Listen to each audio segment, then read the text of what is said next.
Welcome! This is the Rustic Songbird podcast, and I'm your host, Lydia Walker. This show is for you if you're ready to learn more about the craft of songwriting and take your skills to the next level.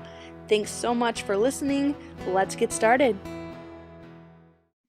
Today, my guest on the show is none other than Lara Landon, a great friend of mine, an amazing singer-songwriter and artist, and just a wonderful human being. And you're going to really get a treat from hearing her story today. Lara, welcome to the show. Well, that's a good way to wake up in the morning and hear glowing reviews about myself. Yes, I'm a big fan of yours and just, of you as a person in general. Tell our listeners where you're calling in from today. I'm calling from Hawaii, so don't hate me. and it's 7 a.m. where you're at? Yeah. So you are dedicated. Thank you for being willing to be on the show. That's really, I wish I woke up at like 6 every morning, but not quite happening right now in Hawaii. No, you're in vacation mode. That's totally fine, but I appreciate you taking the time to do this. Yeah, well, I'm a big fan of you. You know that ever since we met like years ago, like you're younger than me, but you're like someone I look up to because just the way that you're so professional when it comes to your music and so diligent, and you got married before me and you're having kids before me. It's like you're my role model. Oh, man. Even though you're younger than me. Well, I look up to you a lot and really appreciate your music, but also just like your sweet spirit and your love for the Lord. And so it definitely goes both ways. I've been looking forward to interviewing you because I love, sharing good music with people, and more people need to know about you. But you have an incredible story, and God's timing is so different for every person. Like, you mentioned I got married a few years ago, but I thought I'd be married at like 18. And I think it was like 23 when I finally got married. So it felt like a long time to me. But then again, I've been playing music for a long time and traveling. So I have a lot of friends that are older than me that were getting married before me and that kind of thing. But everybody's timeline is so different. Yeah. And man, it's so worth waiting for, isn't it? Yeah. Yes. Worth waiting for the right one. That's a whole other podcast. Yeah, we could really dive into that. Because you recently got married, and are you up on a year anniversary already? Yeah, last year in Hawaii exciting. We got married, and that's why we came back this year. So, and I'll just really quick side note, I just want to dispel like all the rumors and fears that like marriage has to be this. Everyone like mentions all the work. It's so much work, and it's the first year of marriage, like all this negative stuff. It's the worst, but it really isn't for me. I refute that, and I just say, you know what, with God, when He's your matchmaker, it won't always be perfect, but it will be a huge blessing. And I just feel like my life has been opened up and blessed in ways that I didn't even expect being married. And it was so worth letting God, connect me with my husband and just the way it came about. So, yeah. And your journey has been, full of ups and downs of things, getting your hopes up and then getting disappointed. And, I want to share your story of like how those different seasons in your life affected your songwriting, but more than that, like how it helped you grow as a person, because you came to Nashville a while back, looking for a record deal, and I'll let you kind of share that, but like getting a deal and having plans and then having it fall through, and then doing so much hard work, but then it didn't pan out in the timing that you thought it would. So how did those different seasons kind of grow who you are? Well, I think God obviously works all things together for the good, but when it comes to anything, we're always like standing on the shoulders of the people who came before us. When it comes to our spirituality, like our music, our ambition, or anything, it's like I feel like you stand on the shoulders of your parents, or you stand on the shoulders of people that have been in your life. And when it came to music, I I feel like I'm a first generation like musician in my family, and so I was trying to figure everything out from the ground floor. And I had a lot of ambition. That's one thing that I inherited from my dad. You know, he came from Jordan, and he had a dream of being a surgeon, and he, you know, made that happen, and he did it. And so I always looked at my dad and I said, he can make his dreams happen and I can make my dreams happen. And my dream is to be like a Christian Celine Dion, Amy Grant kind of thing. And I always loved songwriters like Bob Dylan and Joni Mitchell. And so my parents were nice enough to push me to go to Nashville and really pursue it and take it seriously. And I was like so driven, so focused, like hyper focused. I would write every night instead of hanging out with my friends. I would force myself to go play at like open mic nights and writers nights at like bars and clubs when I was only like 19. Um, and so I was really hitting it hard and reaching out. And I was doing a radio show at the time, and I asked the artist I was interviewing, "Who's your manager?" He told me who his manager was. So I reached out to that manager, and through that, you know, long story short, I got that record deal, and I was like, yes, you know, all my hard work, all my sacrifice is paying off. And I started making this album, and it was like, I couldn't believe it. Like, I was writing with all these top, you know, Grammy Award winners and really successful, talented people, and just being introduced to this person and that person, and working with this producer and that producer. And um, but yeah, it was devastating when um, the album was made, and I put years of work into it, and all my heart and my lyrics, and kind of like a first love, like you put everything into it. You're just naive and you just give it your whole heart. And when they said, you know, we're turning our focus, the label got bought by another label, and we're turning our focus to the tween market, the just 12 and 13-year-olds. I was so devastated. They didn't have a budget for me. They weren't even going to release the album. They were just kind of like, not, it wasn't happening anymore. And everything that they talked about the singles, about the videos, about the tours, it just was like not happening. It's just gone. Yeah.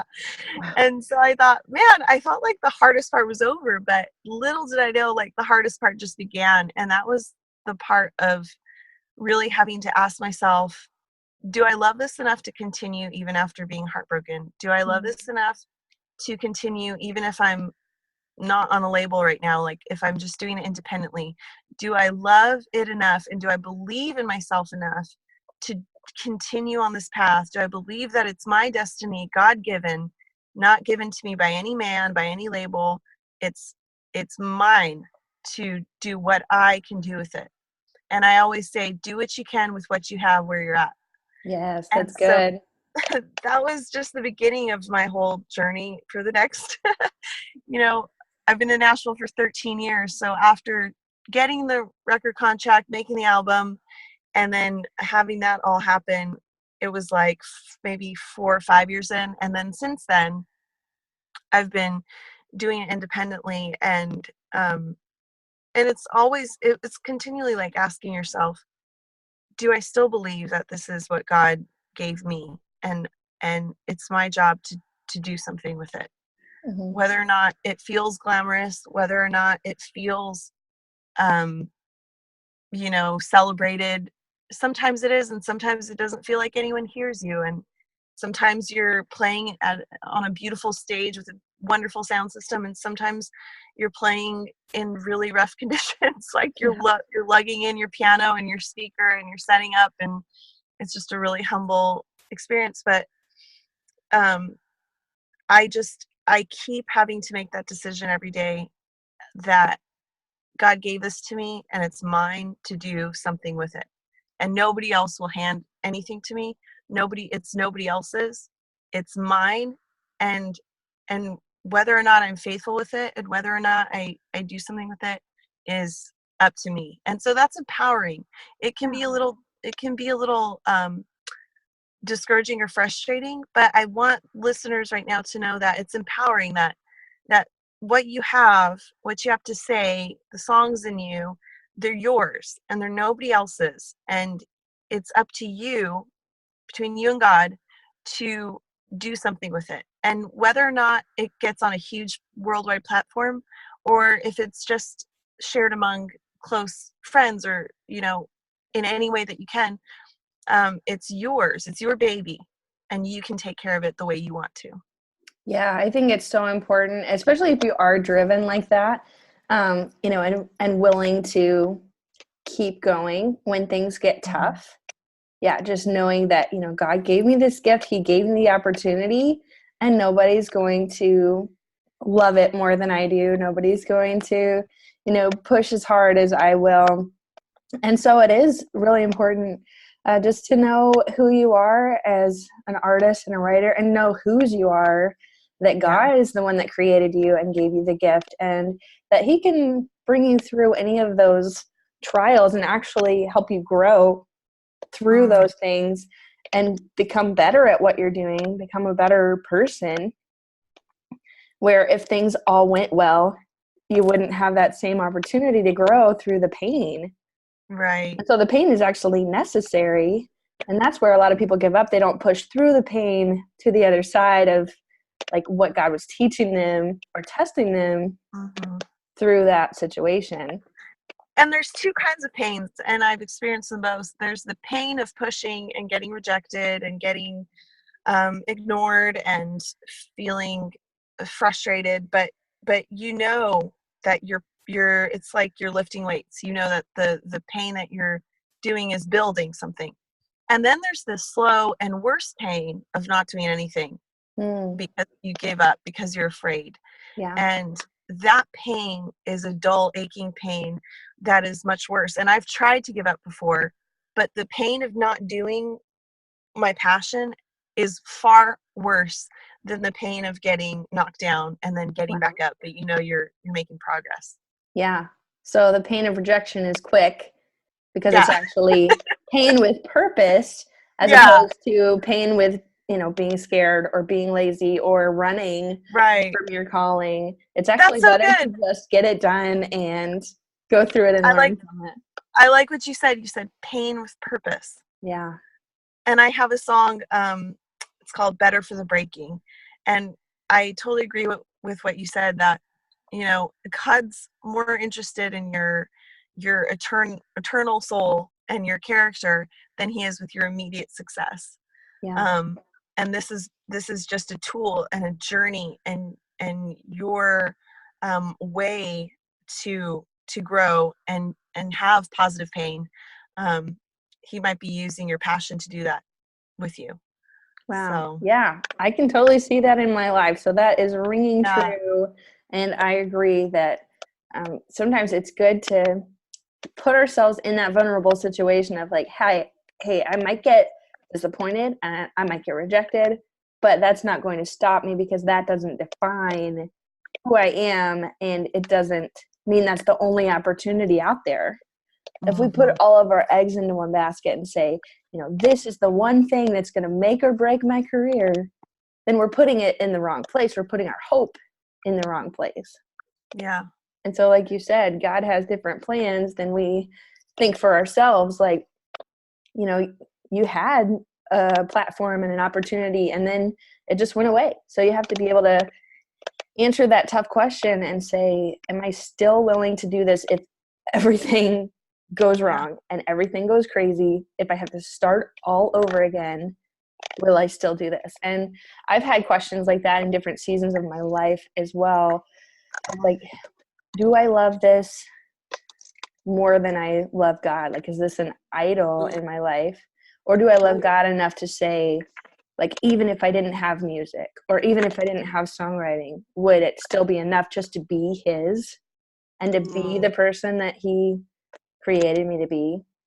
And so I think yeah, that's the foundation that you're talking about, is just, you know, being that person and letting the creativity flow from that, letting the songs flow out of who you are, because that's yeah, going to be the underlying thing that stays with you when yeah. things go wrong or when things go right.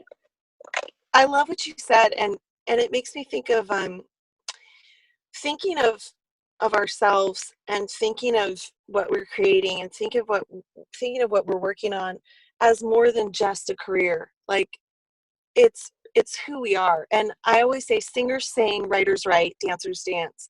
Mm. If it doesn't matter, detach yourself from the outcome of quote unquote success. Like if you were made to do something and you feel like when you do it, you're in your zone, you're in your God-given place, it's part of who you are, then you need to do it no matter what the outcome is, no matter what the platform is. And I've found that all the long-term successful writers, singers, you know, creatives, the people who are in it for the long haul, the people that make the best art are the ones who are not just looking at it as a career or worried about the numbers.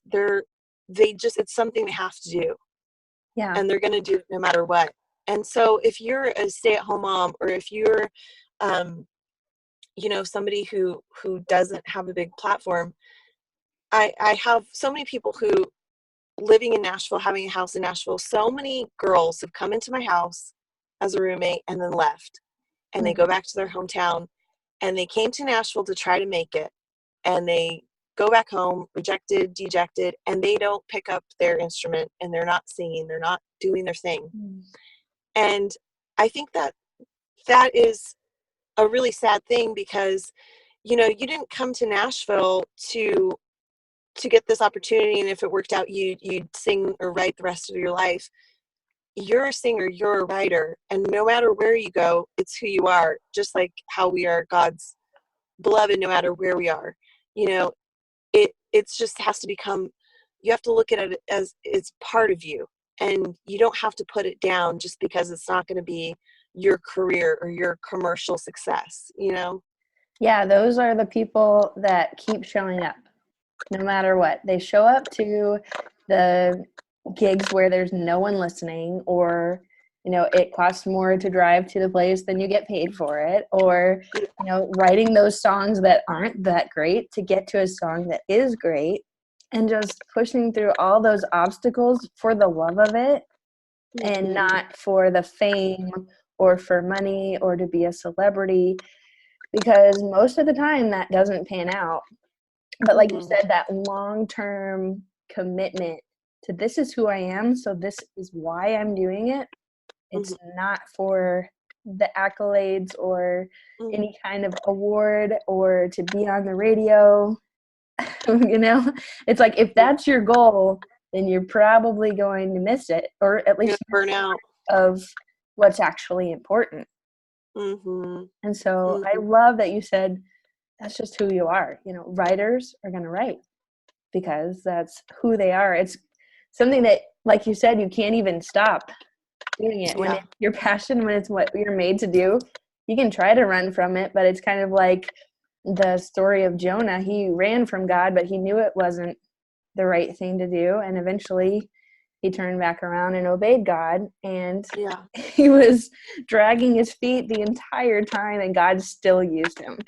Yeah. And so if we just do what the Lord has called us to do, I feel like it's a lot easier than fighting it. Yeah. Yeah. That's Well, good. well, I know your family is a huge inspiration to you and your music, and they've been so supportive. Your parents have been so supportive of you, and just like encouraging you to run with your dreams. And I love that. And you said, your dad was such a huge inspiration to you, and I know losing your dad was so hard, and such Yeah. a tough season in your life. Was that something that you're looking at now, now that it's been a little while, as something else that grew you, of just like going through that grieving process of someone Yeah. who you trusted so much and had so much admiration for? Yeah. Well, I mean, you can't imagine the range of emotions. Like, it fuels you because you say, well, I said after it happened, I have to make my dad proud. And I literally feel like I have nothing left to lose. I'm just going to go full steam. and also you want to stay busy because you don't want to, you know, drop too down into feeling sad. So I did more in the years after my dad went to heaven than I ever have. I Wow. it forced me to, I got a band together, I got a van together, I got money together, and I went around the United States twice. And I booked all these gigs, and I was just kind of like, they say when you have nothing left to lose, you're kind of dangerous. And I felt like I have nothing holding me. I'm not afraid of anything because I've seen my worst fear up close Mm, was losing my dad. That was like the worst fear I could ever think of. And it happened, and I survived, and I was okay, and I still had my faith, and I still believed in God, and I still, you know, I don't know, it just added fuel to my fire like never before. yeah. And so it pushed me. and and yeah, I mean, when something traumatic like that happens, it just, I feel like it galvanizes you, like it makes you strong in a way where you say, what is someone's rejection of my song when I've been through this? That Yeah. this doesn't even touch me. This is just water off my back. Like, Hmm. it kind of makes you tough in a way. Yeah. Um, and my dad always said, Lors, you have to have thick skin. Just have thick Mm, skin. Because I feel like your art and your calling has to almost be protected. You have to be, it's like a baby. You have to protect it. You're not yeah. going to let everyone go up and touch your baby. You're not going to let everyone take your baby where they want it to go. You're not going to let everyone say mean things to your baby. Like, Hmm. it's your thing, and you're going to be fierce with it, and you're going to protect it. And and you're not going to, I mean, if somebody said something about your baby, I don't think it would change how you feel about your baby. No. I think you would just be like, my love for this is so much stronger than your weird opinion. Like, Yeah. go away. So I feel like, I feel like, I don't know, it just, the hardship was good, in that it made me a little bit tougher, and immune to some things. And also, I came out, yeah, just realizing that like this gift and this thing that I'm doing with my life is precious, and I'm gonna protect it, and I'm gonna carry it forward. Yeah.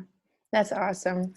And I know family is huge for me too. And I have a supportive family. I'm so thankful for Mhm. that. And there's nothing like it. It's such a gift to have that kind of legacy and to be able to carry on like those dreams and just know that, somebody's got your back. I think Yeah, is really awesome. I wanted to that's go, so true. yeah, I Yeah. wanted to go back to kind of your story a little bit of waiting on your husband too and the timing and for God to mm, work all that out. And I yeah, know it's been a kind of a wild ride the last year and two yeah. of your life. So do you want to share a little bit about that of just like um, even the waiting process and then, trusting Mhm. in God for his timing?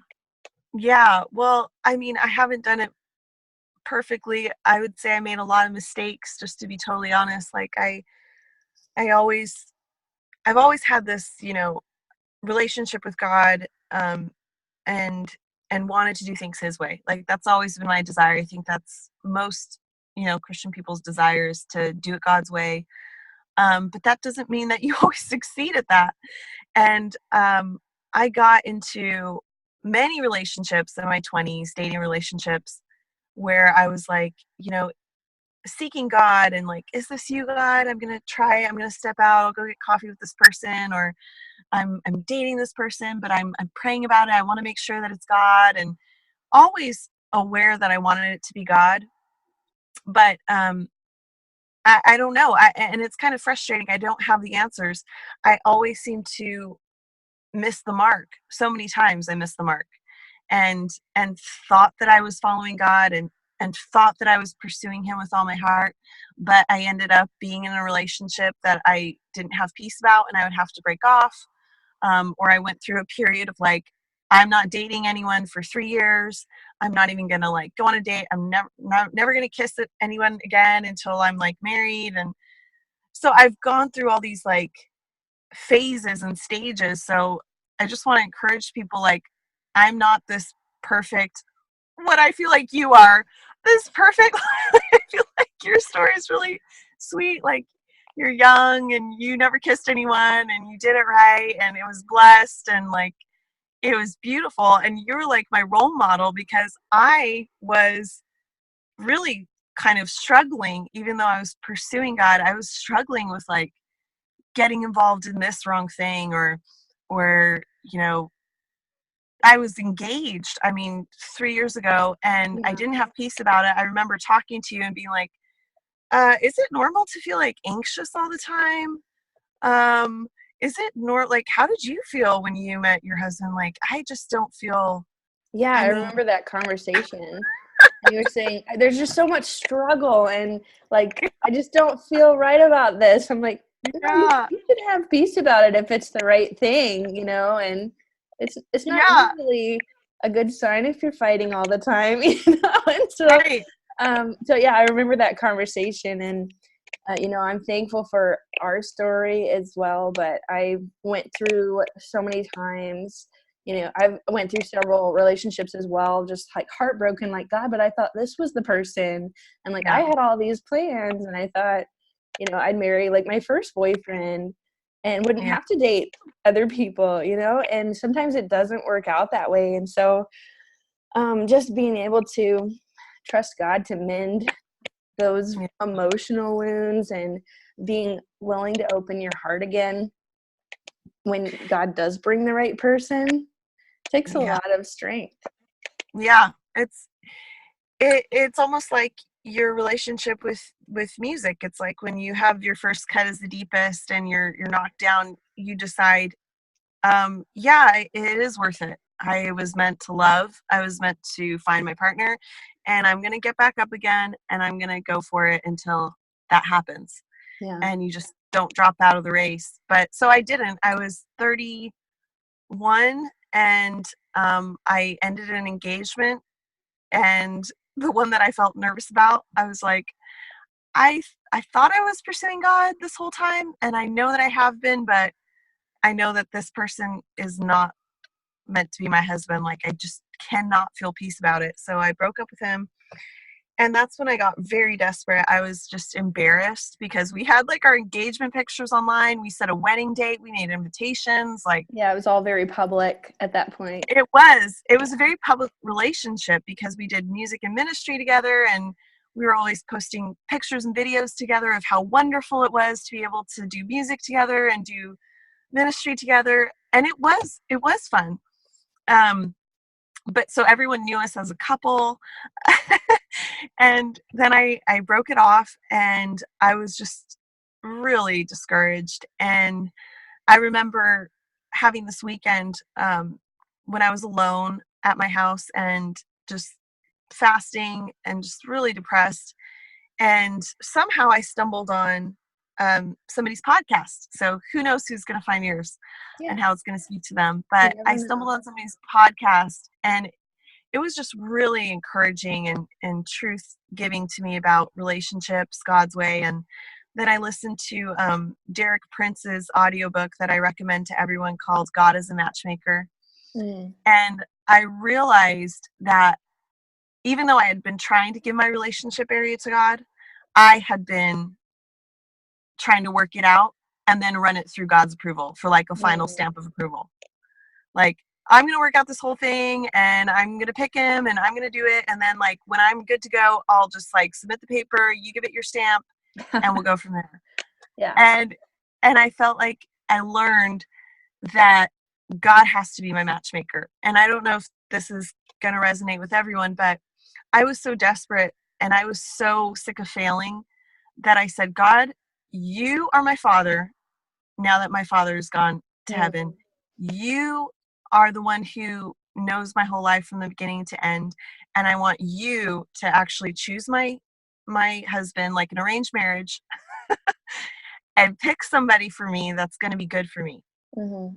And soon after I met Isaac, and honestly, he wasn't like somebody that I would just pick out in a crowd, Mm-hmm.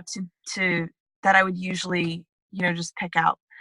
But there was something about his eyes, and there was something about his kindness, and there was something about just the man of God that he was, that I was like, okay, God, I feel like this is your pick. It's not necessarily my pick, but it's your pick. Wow. And How and different is that? Wow.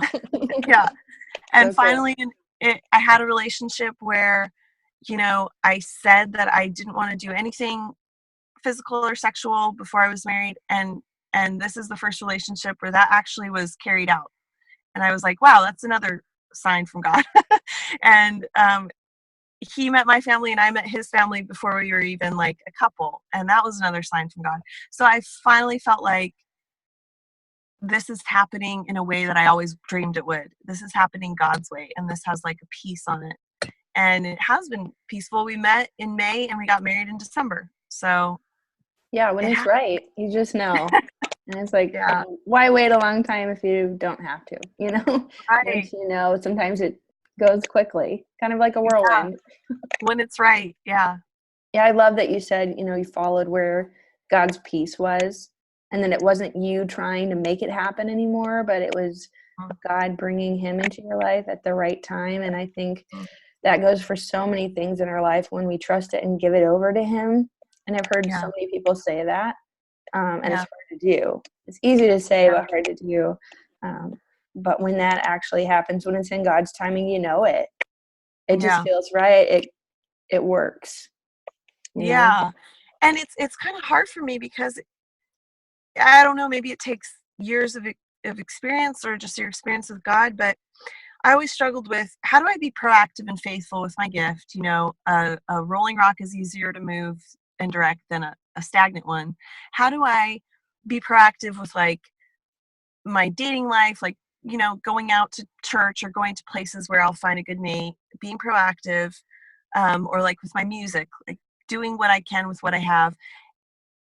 How do you balance that, being proactive and working at it, but also But totally giving it to God? yeah, but not striving. Right. Yeah. I still don't understand. I don't know. I think it's a constant balance of, adjusting. It's like driving. You're like adjusting this way and adjusting this way and, figuring it out as you go. And that's why prayer is so important, and just seeking the Lord in every situation, because it's so easy to think that we're following God, but really it's our idea. Yeah. Or, like you said, trying to make it happen and then get God's stamp of approval on it. Yeah. And the things in my life that have gone well has been when the Lord was in it and he just made everything fall into place. And then Yeah. there's things that I thought were a great idea where I kept hitting a brick wall. And so it was obviously not God's will for me, because he was closing doors and Hmm. keeping me, actually protecting me from things that weren't the best thing for me. Yeah. And so Yeah. I totally agree that it's hard to know the difference. And so, we make mistakes and we learn from different situations, and we see better. Hindsight is 2020. We see better on the Yeah. other side of it. And so now I look back and think, wow, thank you, Lord, for protecting me from what I thought was a good idea at the time, and it would have Right. been awful, actually. Yeah. So I think just, as we're trying to encourage artists and writers here, we can get so much out of that, of just trusting the Lord in every situation and seeking him, and Hmm. using our passion and our purpose to help other people and not just get what we want, or what we think we Yeah. want. Yeah, Yeah. that's all so good. And there are so many different seasons of life, and there's seasons of songwriting too. We'll have dry seasons, we'll have valleys, and we'll have mountaintops and amazing experiences along the way. And it's just all part of it. It's an Hmm. adventure, just Yeah. like life. Yes. Before we go, do you have any final encouragement for writers who are, wanting to get better at their craft, wanting to take their skills and their creativity to the next level? There's so many different ways you can do that. And I mean, absorbing good information like this, or watching documentaries that inspire you, or I love writing with people that are better than me. That's huge because they just think in a, everyone thinks in a different way, and you kind of get to peek in on how they're thinking about it, and it really sharpens how you might think about things. Um, you know, One big, huge thing that really helps me write is creating a space. It's almost like I have to feel safe to do what I'm going to do. And if I can create a space where, I have the candle and I have the notebook and I have the voice recorder and I have the piano, it's already all set up. And so I take I take a lot of the guesswork out of how this is going to happen. It's just a routine. It's like inspiration strikes when you give it room to strike. So if you have a place, a safe place that is already all set up, and you just know, like, it's a routine. I just go there. I used to go to practice rooms every night, and I would bring my own candle and just staying there and not have like expectations of like I have to come out with something amazing, but just I have to make this appointment with myself, and I have to respect myself and my what I love enough to make an appointment and keep it, and make a place for it, and have that place, that safe place, and just go there, on a routine, like make a date for it. That is the most helpful thing to me. And also just owning what you're making, because like I said, it's personal. It's your thing. And you're going to say it differently maybe than a million other. If you're writing a worship song, you might say it different than a million other people. And we want to know how you say it. My favorite worship songs are like Reckless Love is very creative and personal to him, I'm sure. Or How He Loves is very creative and personal to him. The songs that mean something to me, the songs that are real and true, they must have taken a bit of vulnerability and bravery to put them out there, because you could definitely see they came from somebody's heart, and they were personal to somebody. So I challenge you to make it personal, and be creative and be brave enough to do something that's really authentic to you. I love that. Thank you so much for being willing to share from your story and your experience, and just, the journey that God has you on. I know there's so many more great things that are going to come from your music, and that He's going to lead you in, just in your life and ministry. So thank you for, being a part of this, and encouraging other artists who are, looking to do the same thing, of living with purpose and to write good music and put it out there. So you're such an inspiration. Oh, well, thank you. From who you are. Just having this conversation has inspired myself. I love it. I could talk to you all day. You're awesome. You're awesome. I do want to share your website for those listening. You can connect with Lara online at her website. It's laralandon.org, and Lara is spelled Lara, laralandon.org. You can find her on social media as well and follow her ministry. Thank you again so much for being on the show. Oh, thank you. You're an amazing woman, Lydia. Thank you for doing this whole thing.